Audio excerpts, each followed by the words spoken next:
let's go in.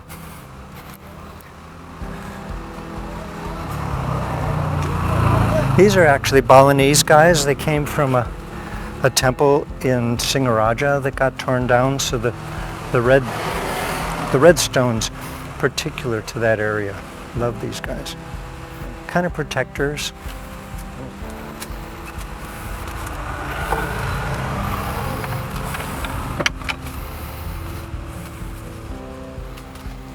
It's kind of wonderful to come home and have a bit of a walk to get to the house, especially when you go through gates and gardens, and it gives you time to kind of arrive.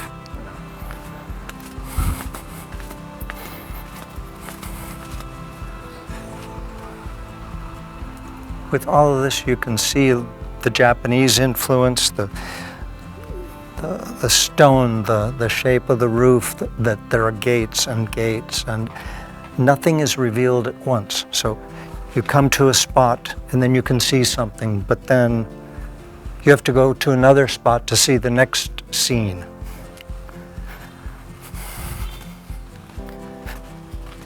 So instead of a Buddha, we get a Sumba ancestor. This guy's super rare. He was designed to give offerings in Sumba Island. Powerful guy. In fact, I've had staff that said, 2 or 3 staff over the years that said, this guy moves at night.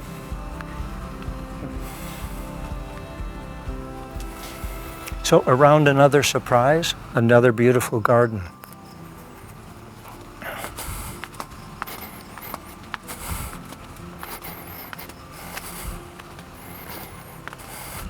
So these guys are all a group of, part of a group of 20, 60, 80, 100-year-old stone carvings from Flores Island.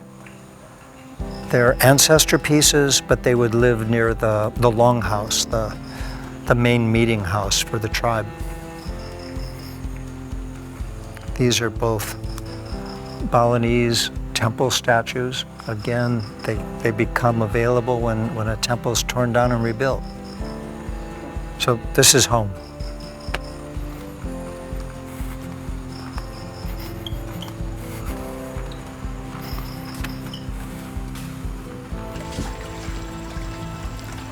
Welcome to Villa Shanti.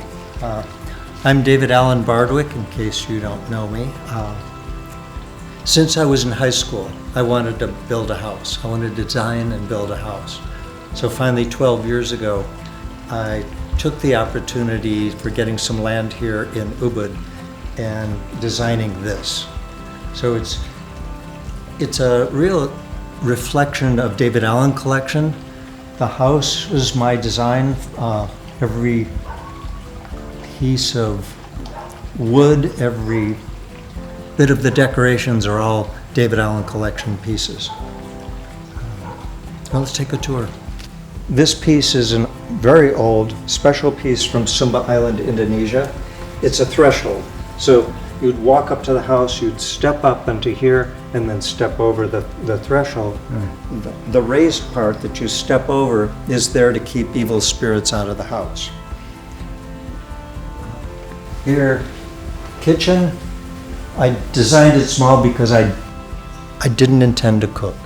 It's big enough to do whatever you want. This is really the reason that I started here. I was staying next door with an old friend. She was my manager of the business in Bali for some years. And one day I looked over her wall and said, if that property is ever available, I want it. This is the most perfect Bali scene I could think of. She said, it's not going to happen. Nobody gives up land on these rice fields. 3 months later, she wrote me an email, said it's available. So I said, get it. So every evening after work, after I've completed a lot of email, I might still stay out here, but I watch the egrets fly home. There's a village across the river where there may be 500 or 1,000 egrets live, so they just fly back in flocks every evening. So this is sanctuary. So this pair of statues, once part of the entry gate probably for a cattle pen. So the rails would go through these holes to hold the cattle in. The horses, a symbol that's always used in Sumba, it's their prized animal. That guy's from the Lesser Sunda Islands. He may be Timor Island. I'm not sure because the motifs mix, but that's my best guess. The bench is part of a bed from Java. It's old teak.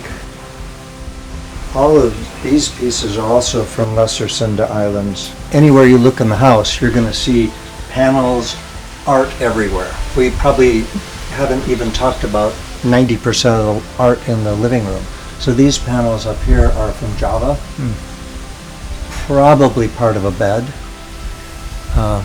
If you look up, the ceiling is merbau. It's the same wood that I used for all the new woodworking in the house. So the door frames, the doors, the windows, all of the beams in the ceilings, all merbau wood. It's a beautiful dark red wood that insects won't eat. So that's really critical here. The floor is also merbau. The table, deck made. It's rosewood. It's been here for probably 10 years. I love working with rosewood. It's just such a gorgeous wood. It's rare, fairly rare. The natural edge on the outside, so you get the sapwood and then the dark wood. This is old Java table, over 100 years old. It's teak. This is what people were making and living with 100 years ago. The rest of the furniture here we had made for this space. Anywhere I can put animals, I mean, there's this guy right here. The folk art is a great love of mine. And then, of course, orchids. The first day when I arrive here, I'm always buying orchids.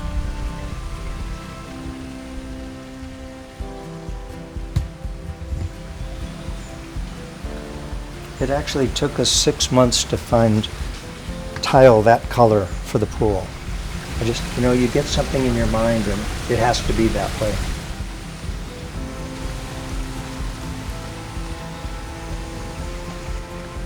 So in the corner down there is a temple. That's the main temple in the northeast corner of the property. That always has to be there.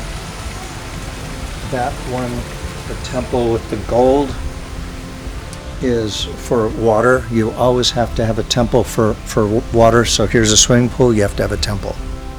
The light fixtures I designed for this, kind of a takeoff of 1920s craftsman. Let's go in. So the main living room we walked into is the real public one. This one is more of a private living room for the master. Everything in here, almost every single piece in here is Java teak from anywhere from 1900 to 1935. So those big panels, doors, all came out of a house in Java. 1930s cabinet, probably turn of the century teak table. The chairs are more like 1930s. I love this room. It's just the right proportion. When it gets really hot, I have an air-conditioned, comfortable space to be in, because I don't air condition anything else but the bedrooms. The boom of the boat would rest in here. So typically, anything that can be carved and made beautiful, the Indonesians do. This is the master.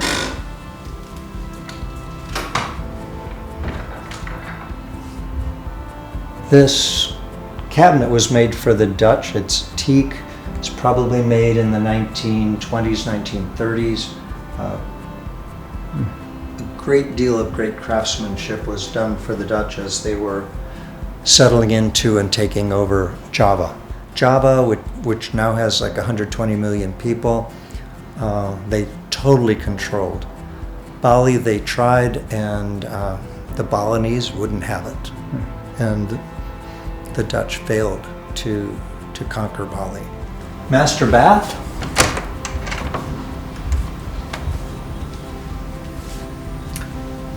So a lot of Javanese things. These are boulders that came out of riverbeds or whatever, hand carved, polished. Thought it would be nice to have our own spa, so this has been a treat. When I came to Bali and stayed with a friend, she had an outdoor shower like this, and I said, that's what I want to live with. So this was the only thing that I really had to have in the house, was an outdoor shower. Over the years, I've been able to get the greenery thick enough that we don't even need to use curtains or anything. It's totally private, totally green. I'm always amazed at the craftsmanship of making a ceiling like this. I don't know how they do it to bring all those pieces together and have it be so perfect and so beautiful. You know, each room in this house, ceilings are like this, and I can just lie in bed and just marvel at the craftsmanship, which is the thing that brought me to Bali in the first place. The floor is slate, especially this part, just brilliantly done. And people take their time and do it right. So anywhere in the house where I could find and use old Javanese doors, so, you know, the mix of clean and new and old Javanese teak is something I really love. So these doors, the front door, the doors in the master bedroom, they're all old Java, so I hunt for those things. Again, I wanted as many outdoor bathrooms as possible.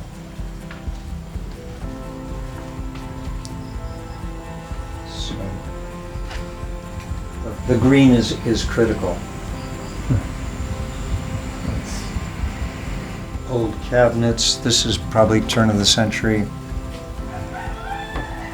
Single plank for the doors.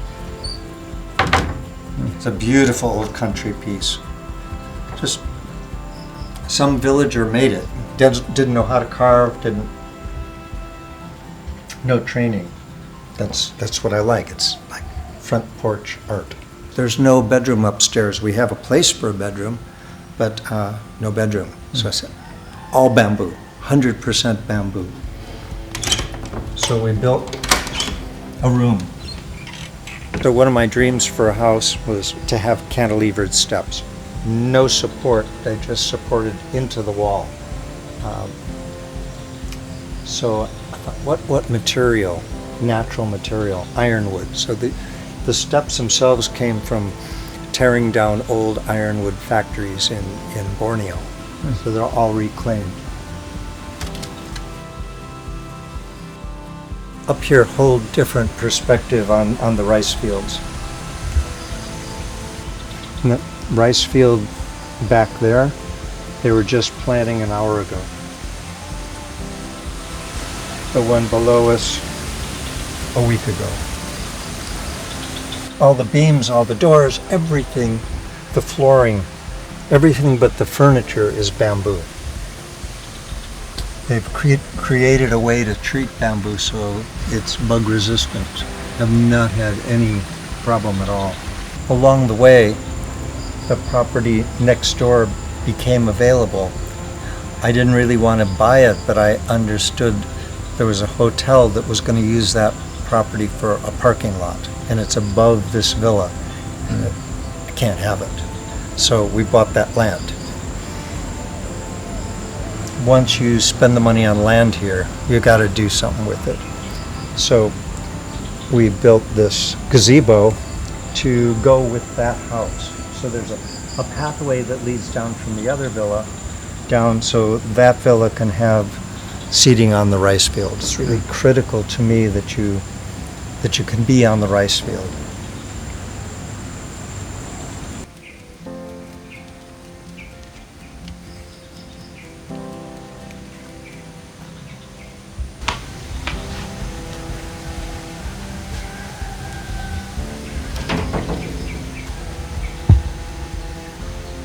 So there's just two bedrooms down here, 2 baths. Because I do rent the house when I'm not here, things are made to be flexible, so this bed can be twins or together, accommodate more people or the way people want it. The furniture in here is mostly new, made for here, though the headboard's a Javanese fence,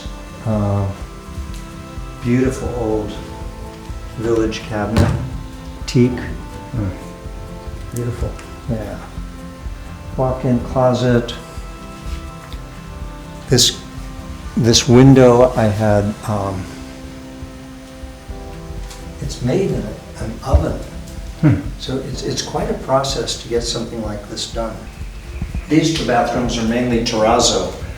To form and finish terrazzo is an art. So this is all beautifully done. The tub is also terrazzo.